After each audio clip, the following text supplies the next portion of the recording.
That is a place where your embodied leadership and image matters because it helps support your argument. It supports your persuasiveness. It supports your credibility. It supports your goals and your team's goals and your business's goals.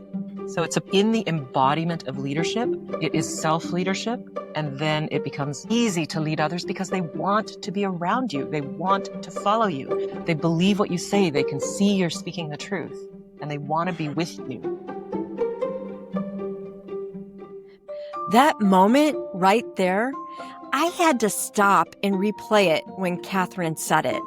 Because so often we think leadership starts with strategy, structure, or visibility, but really it begins on the inside. Welcome to UnCeiling You. I'm Dr. Natalie Luke, and this season's all about helping you build your inner foundations and take bold action in networking. In last week's episode, we talked with career strategist Dawn Rasmussen about visibility as a strategy, how to own your story, reframe self-promotion as service, and show up with confidence. Today, we're going one layer deeper into embodiment, what it looks like when your presence matches your message, when your energy says what your resume already does. To help us explore this, I'm joined by Katherine Lazaruk, a leadership and presence coach with one of the most fascinating backgrounds I've ever come across. Katherine holds a bachelor's degree in music and education and spent her early career performing opera and teaching primary students before transitioning into corporate training to help women and men learn to walk, talk, and act like leaders. Her passion is helping people embody their truest version of themselves, their highest self, from how they look to how they speak and how they handle tough conversations that define real leadership. In this episode, Katherine and I unpack what it really means to lead from your whole self, not your title, not performance, but being aligned, in alignment between who you are on the inside and how you show up in the world. So if you've ever felt like you're saying all the right words, but something's feeling off, this episode is your reset. Katherine, thank you so much for being on the UnCeiling You podcast. And I love what you say about yourself. And I'm so excited for this conversation.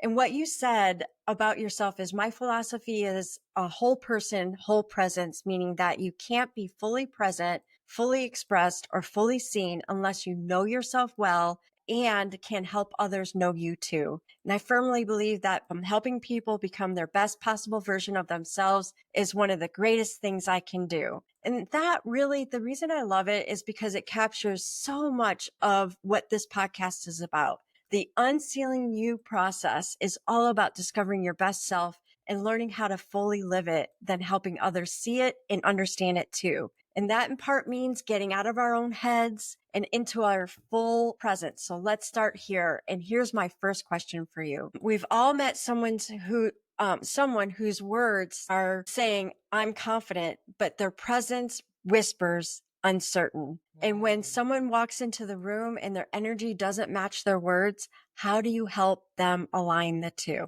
That's a great question. And I agree with you. We all know people like that have that sort of outward bluster and inward insecurity. And the thing is that we are bodily, energetic beings. So when I work with somebody on this kind of thing, I immediately go to where do you feel yourself in your body?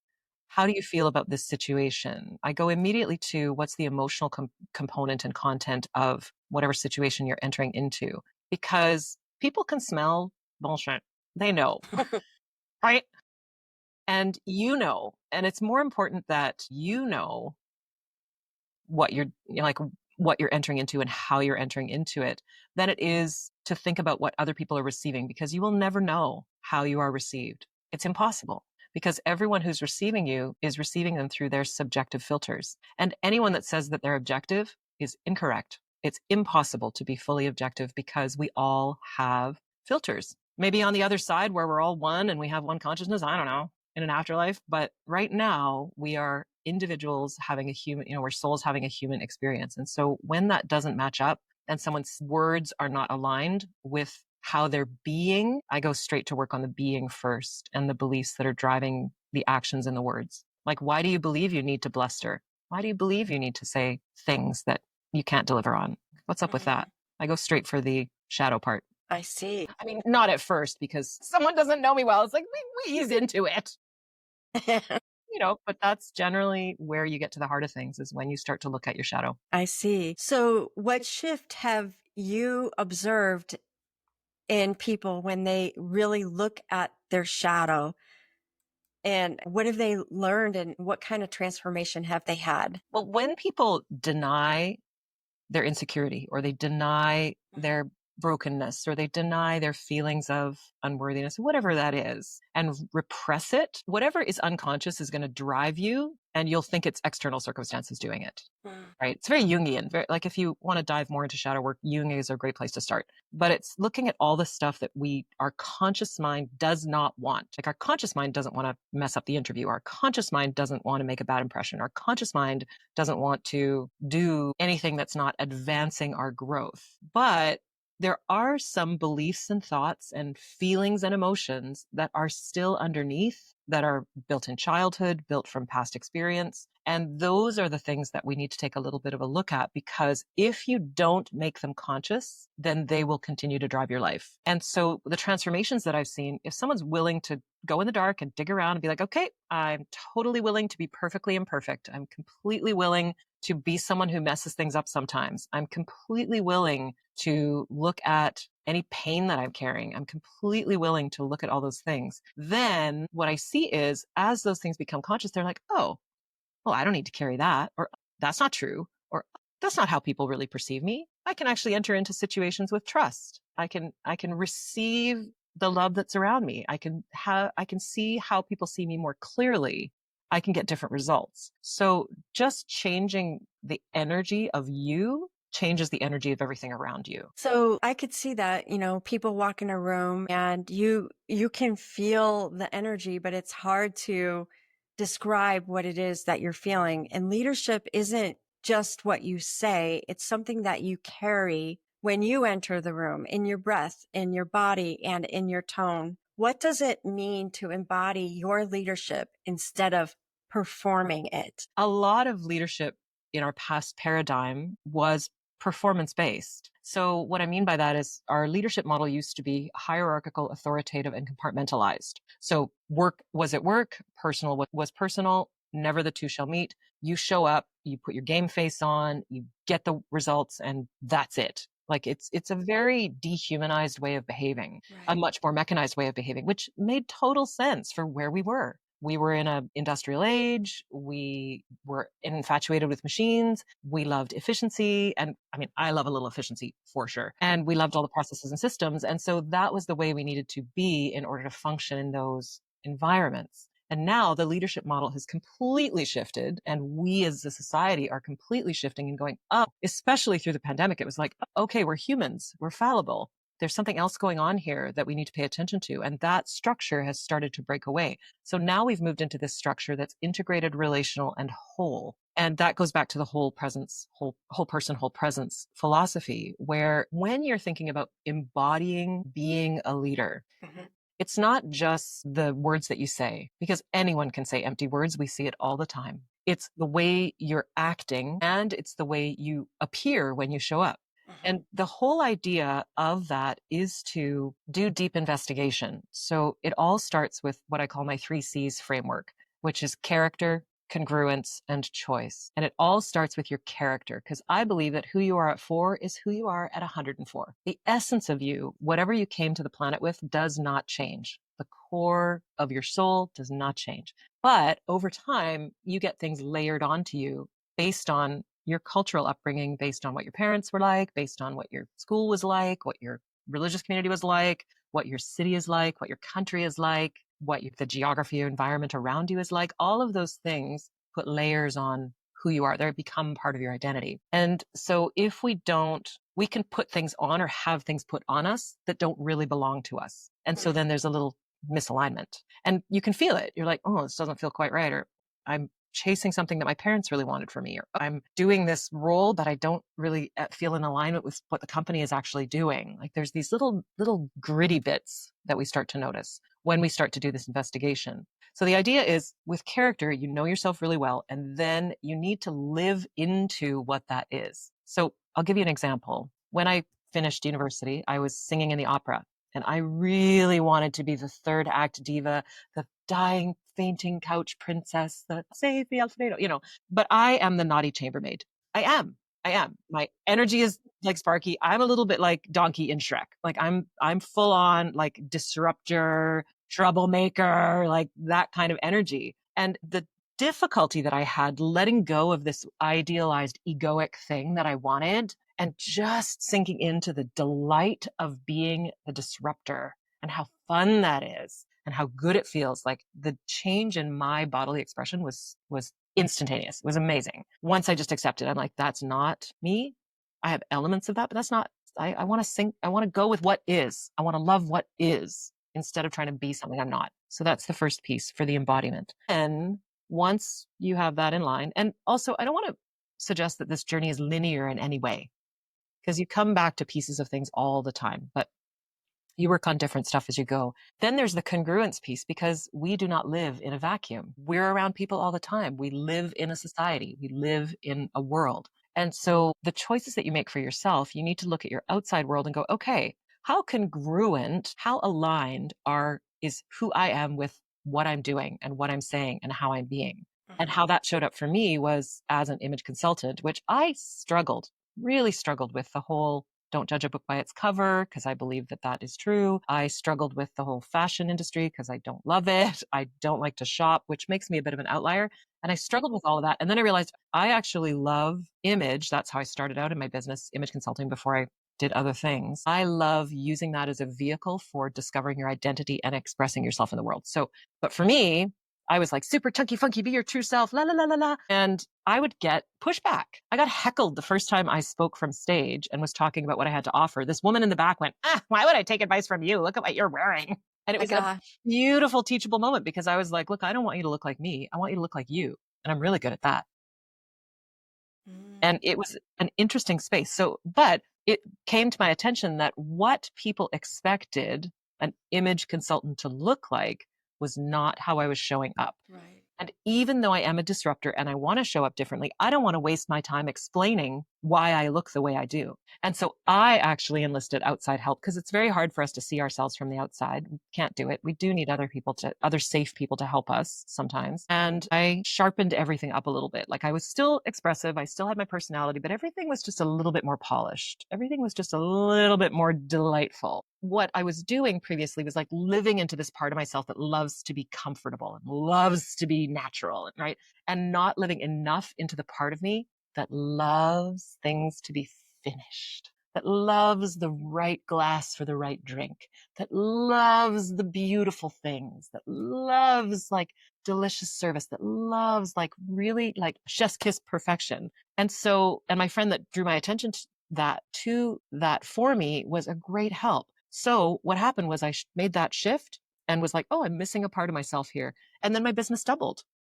And no one ever asks. Now when I say what I do, no one ever questions it. They're like, oh yeah, that tracks. You look as we expect someone in your world to look. And if you're in a world that expects you to look and behave a certain way and you don't like it, you're lying to yourself somewhere. That either means you're not in the right world, and you need to find a world that suits you better. Or if you really do like the world, you may need to do some acceptance work around, if I'm a lawyer, there are times when I'm going to need to wear a suit. Now, how do I want that suit to be for me? Maybe the suit isn't a black suit. Maybe it's a gorgeous floral suit. I don't know. Maybe there's a law firm that really is more open and would work really well for you. But it's this idea of how do I align my insides with my outside world? So you work on that piece. And that also creates embodiment. And then finally, you have choice. You have choice about how much you want to align and how much you want to disrupt. You have choice about where it's going to matter, because image only matters where it matters. Leadership, it only matters where it matters. So if you are standing in front of your board talking about the decisions that you've made to lead your team, that is a place where your embodied leadership and image matters because it helps support your argument. It supports your persuasiveness. It supports your credibility. It supports your goals and your team's goals and your business's goals. That's time when it matters. When you're on the beach with your kids, enjoying your vacation, wear the bikini. Let the sun be on your skin. Nobody cares about the rolls. Nobody cares about the cellulite. And if they do, that is a reflection of them and not you. But think about the joy that you're missing out on when you allow that perfectionism and that self-consciousness disrupt your joy, disrupt your life. So it's in the embodiment of leadership. It is self-leadership. And then it becomes easy to lead others because they want to be around you. They want to follow you. They believe what you say. They can see you're speaking the truth and they want to be with you. And as a leader, you want people to be with you. You don't want to be scaring them into submission. You don't want to relax your expectations so much that nothing gets done, but you want them to be with you. And so you need to be with you. And that's what embodying leadership is about instead of performing. Hey, I want to pause here for a moment. Leadership begins in your body. It's one of those truths that sounds so simple, but it's revolutionary. We're so used to solving everything with our heads, strategy, problem solving, performance reviews, that we forget about our bodies, that our bodies are part of our leadership system. When your body's tight, your breath is shallow, your energy is off, people feel it before you even say a word. So the goal isn't perfection, it's alignment. Here are a few ways to practice that kind of embodied self-leadership. Tip number 1, notice your body signals. Katherine mentioned that she feels constriction and heat when she's out of alignment. For me, it's constriction, like I feel a vibration in the center of me and it's nervous vibration. For you, it might be a racing heart, tension in your shoulders, or a voice that gets sharper than usual. Instead of judging it, just name it. Then ask yourself, what am I protecting right now? Naming creates a space for awareness, and awareness is the first reset. Tip number 2, reset before you react. Before your next meeting or conversation, take 10 seconds for a physical reset. Try what Katherine calls havening. Rub your hands together slowly. Notice the texture of your skin and take a deep breath in, a longer breath out. That physical cue signals safety to your body, which lets your presence catch up to your words. Tip number 3, align before you amplify. Before you speak, post, or hit send, ask yourself, does what I'm about to say align with who I actually am, my higher self? That one moment of self-check keeps your leadership authentic and your communication congruent. And if you want a little deeper, here's a quick reflection exercise. Think about one area in your life, maybe it's work, maybe it's home, where what you project and what you feel don't quite match. Ask yourself, what would it feel like if these two things were in sync? Not look like, but feel like. Just imagining that alignment starts to shift your energy. That's how embodiment begins. Not with a checklist, but with noticing, naming, breathing, and breathing yourself back into truth.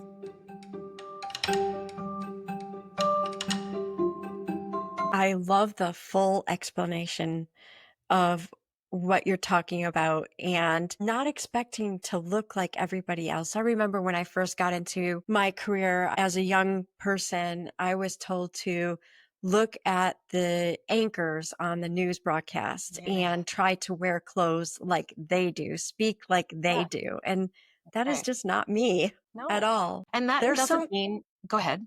I was going to say, I mean, there's some clothes that I was like, oh, that's kind of cool.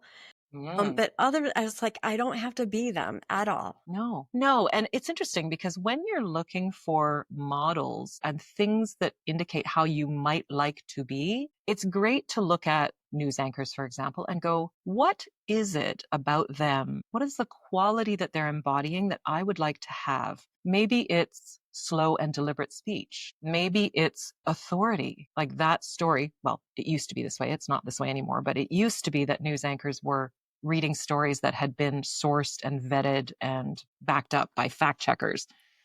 Is it the authority that you want? Is it the polish that you want? Do you want things to be like, what is the quality that you want?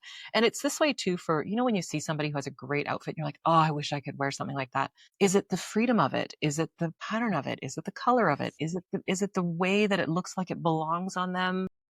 Mhm. Is it the way that it flows? Like, what is the quality of it that you like? And then see, how is that incorporated into you? How's that incorporated into you?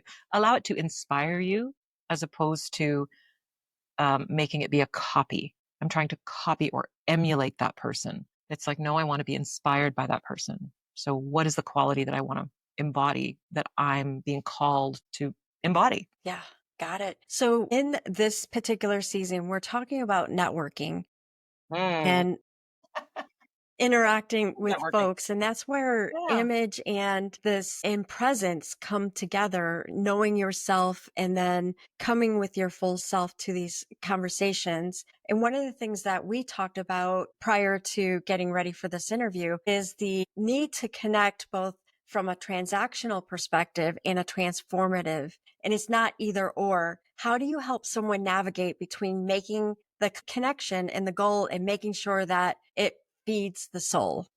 Yeah. Reach the goal, feed the soul. My favorite. Specifically related to networking, I think networking gets a bad rap because people see it as superficial. They see it as, it's a big schmooze fest. People don't really connect. And I disagree because I think you can weave these connections in the smallest amount of time. I mean, how often have you moved through a crowd and caught the glance of somebody and been like, you never have to Yeah. talk to them. You're like, I'm connected to you somehow. How often have you gone to get a cup of coffee in the morning and looked your barista straight in the face and like, you're the best part of my day so far. That's a connection. So in a networking event, I often encourage people to go in, and I do this for myself as well. I go in saying, I have faith that whoever I am meant to meet is who I will meet. I do not need to meet everyone. I could meet no one. Maybe just me being, sometimes the party needs you more than you need the party. Maybe me just being here is going to change the room. But I have trust that I will meet who I need to meet. And I also like networking for one genuine conversation at a time. Like when I say to somebody, what is it that you do? They'll say, like, for example, I was at an event last night that was a social event, but also networking at a club that I belong to here in Vancouver. And I met so many lovely people. And it was things like they talked about what they do. And then I'm like, tell me why. Like, why is it that you chose to do that? And then we get onto the purpose conversation and then it just goes crazy. But those conversations feel really beautiful. Like something clicks in them. Or like, we're going to be friends. And it might be something where maybe we'll see each other once a year. Or maybe we'll just be in each other's orbit. But I love this sense of like just being in each other's orbit and kind of going with the flow. So at a networking event, yes, you're absolutely there to meet people. You're there to grow your business. You're there to get involved with the community that you're networking with. And you can do everything you want. You just don't have to do everything right now. If you made one meaningful connection, great. If you made 5 meaningful connections, great. If you made no meaningful connections and you hung around and ate some yummy food and had a drink and had a snack and just enjoyed the music, great. It's okay. It's okay to just be in the space and be in the vibe of hanging out with other people. And so that's one thing, is like, just remember that you don't have to connect with everybody. You just have to connect with one or two that you're meant to be there to connect with. And the other thing that I think is really important for networking and connecting is recognizing that we're all one. Like on the atomic level, there is no separation. We are not separated. So you can feel into the energy of the room. You're like, like a fun game is to like do the sensation, like depending on how in touch you are with your body, is to do the sensation game. So sometimes I'll stand in the room and I'll be like, feels like I need to go this way. And then I just start walking that way. And then eventually I'll run into somebody and be like, clearly I was meant to meet you today. And then I'll like feel into my body and go, which way should I go? I'm going to go this way, or I should go get some coffee right now, or I should go get a snack right now, or I'm going to go onto the balcony right now. Just following that impulse makes networking a lot more fun because it also makes it a more internal activity as opposed to an strictly external activity. Yeah, that's kind of I like that. On vacations, there was one vacation I took where my husband was actually working and I was relaxing. Usually it's the other way around. And I was told myself it was going to be a Winnie the Pooh vacation. I'm going Okay. to do whatever it is and I cannot tell you how many lucky things happened. Right? Yes. Positive Yes. synchronicities for the win. Yeah, for sure. Can you share a time when a relationship that started as transactional evolved into something more meaningful for you? Let me think about that. I have to go pretty far back because almost all of my relationships are transformational in some way now as a result of all of the work that I've done and all the work I've helped other people do. Transactional and became transformational. Yeah, there was a business coach that I worked with many years ago. And at first, it was all about just get the 5 year plan, just get the KPIs, just get the revenue goal, la, la, la, la. La. And he opened my mind. And the coach that he assigned me to, because he was a coach that had like a team of people that he worked with. So the coach that he assigned me to, the two of them together helped me open my mind in a way that was transformational. The things that he said, like, for example, as I went in and was just really focused on, okay, I just need a 5 year plan for the business. He looked at me and went, that's really boring. Why don't we do a 5 decade plan for your life? And I was like, that sounds like fun. And so we did. So I literally have a 5 decade plan for my life because I was starting at 42.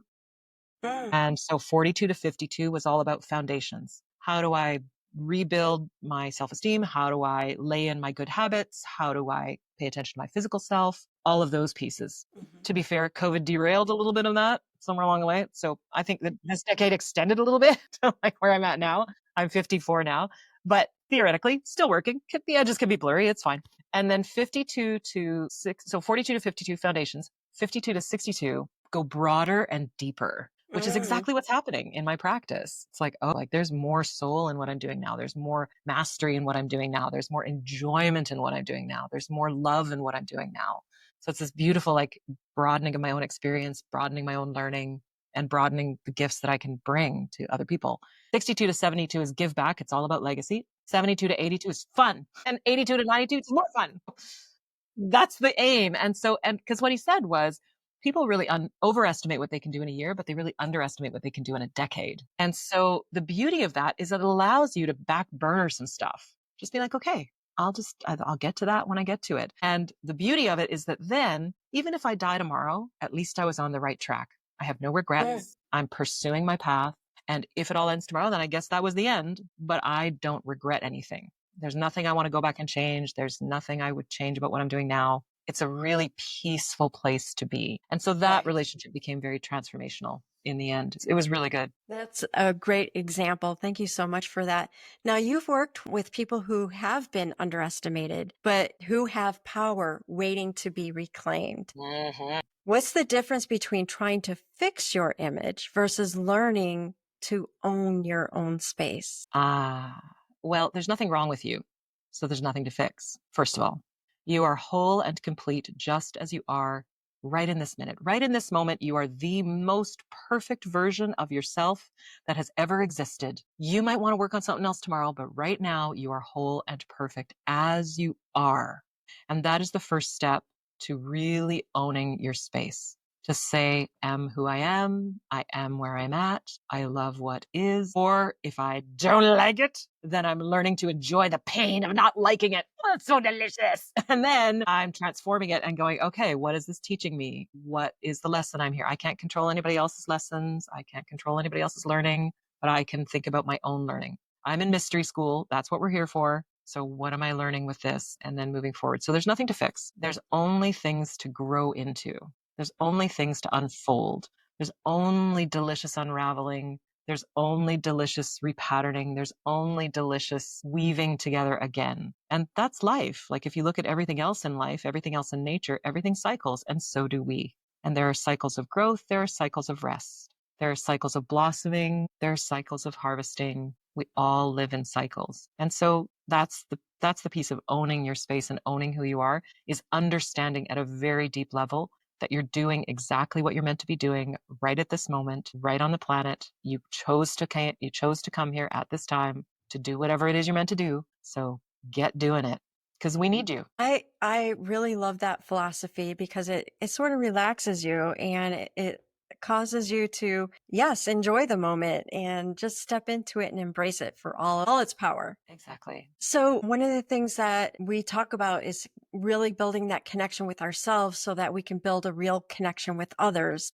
Hmm. So how do you help someone build that authentic relationship when they're still reconnecting with their own voice and values? It's partly what I talked about with the acceptance of you're going to build whatever relationships you're going to build authentically by being authentically where you're at. So even when you're still trying to find your own voice, you're like, well, I'm trying to find my voice. So here's a small step I can take towards trying to find my voice. And I'm going to build relationships with people from a place of I'm trying to find my voice. And chances are what will happen is you'll find other people who are also trying to find their voices. So you won't be alone in trying to find your voice. And then as you find your voice and you express yourself more, then you'll find more self-expressed people, or those people that we're working on it are going to come with you. And then you're like, okay, now I've got my voice. Now what do I want to do with it? And then you're like, okay, I'm going to be here authentically making relationships from a place of now I want to share my voice. And then you're going to find people who are working on sharing their voices. And then you're going to find people that are going to help you share your voice.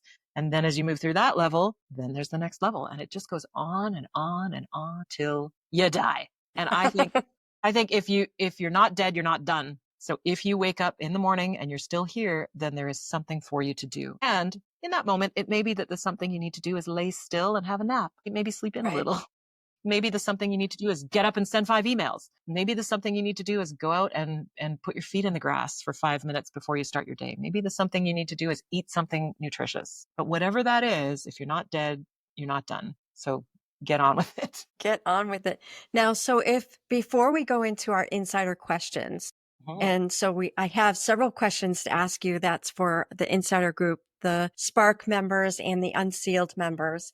Yes. How should people get a hold of you to work with you? Because I could see it would be completely empowering. Yeah, it's really fun. We have a good time. I'm easy to find. You can find me on Instagram. Katherine Lazaruk is my handle. You can find me on LinkedIn. Katherine Lazaruk is my handle. And my website is lzrkconsulting.com. But soon we're working on katherinelazaruk.com because it's going to be a whole new thing, because I'm starting a piece of my work that I can reach more people digitally more often. So come find me. Instagram. My DMs are open. I literally will answer. I monitor my DMs. If you ask me a question, if you want to explore doing some more work with me, if you just want to hang out in my space, come and find me and I will be waiting. Fantastic. I love it. So here are some insider questions. Okay. What is one way that your body specifically, or maybe even your clients, tells you that you're out of alignment in a conversation? I get frustrated. And so it's the bodily sensation of frustration for me is constriction and heat. Those are usually the two. So if I'm constricted and I'm hot, if it's not a hot flash, if I'm constricted and I'm hot, then I know it's like there's something going on here. And often what I'll do is I'll take a breath and I'll say, I need to interrupt you because I'm having a strong reaction. That's something not out of alignment here. Give me a second to see if I can figure out what it is, and then we can go forward. So that continued kind of figuring out doesn't distract me from what's actually going on in the room, but to pause and to honor, I'm having a strong reaction. I just need a second to settle into that and clear it, and then we can move forward. But for me, it's constriction and heat. Okay. I love that. And I love the script that you provide to say, okay, I've noticed this. Let's take a pause. Mm-hmm. Yeah. So what physical cue helps you recenter before speaking in a high stake place? So I love to use nervous system healing tools, which I learned from my mentor, Kate Northrup, who is amazing. Highly recommend, 10 out of 10, 5 stars. Completely recommend. And she taught me physical somatic practices, nervous system healing tools that actually help signal safety to my body, because everything that we do is body first. All our emotions, you can't think your way out of your bodily sensations. Your nervous system is always operating to keep you safe. So what I like to do is actually do a physical practice. So there are many of them, but one of them that I like to do is called havening, which is where you run your hands one over another, and you concentrate the sensation. You alternate your awareness between touching and being touched. And you continue to breathe while you do this. And that helps signal safety to the body. And so Kate taught me many of those. And then she learned them from Elizabeth Kristoff from Neurosomatic Intelligence Institute. So if anyone's interested in diving into those, you can DM me and I'll give you the links, or you can go find them. They're beautiful women. And that's one thing I like to do, is just really center and settle into my body. And those tools have changed my life. Fantastic. Thank you for that. What's your favorite question to help someone clarify how they want to be seen? I love, who are you when nobody is looking? If you have no kids to think about, no partners to think about, no pets to think about, no job to think about, no parents to think about, no family to think about, nothing. If it was just you, just in this moment, who would you be, or who are you when nobody is looking? And that's a good place to start. There you go. Now, when you feel small in a room, what's one way physically to reclaim your space without saying a word? Breathe. I breathe. And I also pay attention to the part of me that feels small. Because of course, my eternal consciousness is not small, it's vast, but there is like a small child part of me. And that's usually the one that feels small. And that's based on just childhood patterning. So when I notice that happening, I'll sort of internally go, hey, little self. Hey, sweetheart. Oh, you're feeling small. Okay. You want to talk about it? And then usually she'll respond something back. She's like, oh, I didn't like the way this happened. It's like, yeah, I can feel that. Okay. And then I do some soothing, self-soothing. And then I'm like, okay, now I'm back. I haven't felt small in a room for a long time because of all this work. So much work. Yeah. So many dark nights of the soul, snotty crying, breath work, yoga, exploration. The only thing I haven't tried yet is like ayahuasca. It's like, I'm sure it's coming. But after all this work, I get to just feel the size that I am all the time, which feels great. And that's what I help people to do. Yeah. And and it's great work to do to really get into who you are. The unsealing process is fantastic. So I'm sure that is, because actually, you know, what's so funny? When I saw that this interview was coming up, unsealing, I'm hitting a ceiling right now, like in my practice, in my work of going bigger.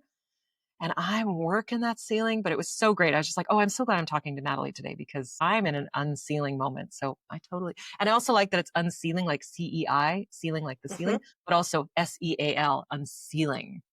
Yeah. Opening up. Yeah. Yeah. And I don't think it ever stops. I don't think the ceilings, I think, yes. And Kate often says, she goes, yesterday's ceiling is today's floor. Yeah. Right. Love that. And there's always another ceiling. Yeah. Yesterday's ceiling is today's floor. And that feels amazing, because then it's like a rising tide, right? Right. My level is getting higher and higher. My energy levels are stabilizing and getting higher overall. It's just such beautiful work. So I'm glad you're out there doing it, because then I don't have to do your work. Yay. And we're all on the transition team for the win to a better world. And then you're like, thank God Katherine's out doing her work, because then I don't have to do that work. It's like, great. We're all in it together and we're all moving to something better. Fantastic. Well, I really appreciate you being here. I really appreciate everything that you do and how you speak to helping us really find that inner light that's in us and bring it out. Thank you so much. This little light of mine, I'm going to let it shine. This little light of mine.